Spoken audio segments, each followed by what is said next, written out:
Welcome to our YouTube tutorial on how to enable vibration only on silent and Telegram call notifications. If you're someone who doesn't want to be disturbed by loud notifications but still wants to be alerted discreetly, this feature is perfect for you. To get started, open the Telegram app on your Android device.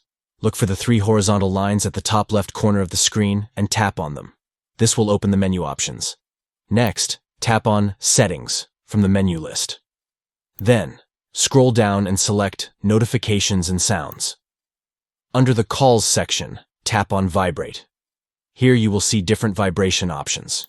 Choose the option that says Only on Silent. This means that your device will only vibrate for incoming Telegram calls when your phone is on silent mode, ensuring that you don't miss any important calls while keeping disruptions to a minimum. By following these simple steps, you can customize your Telegram notification settings to suit your preferences.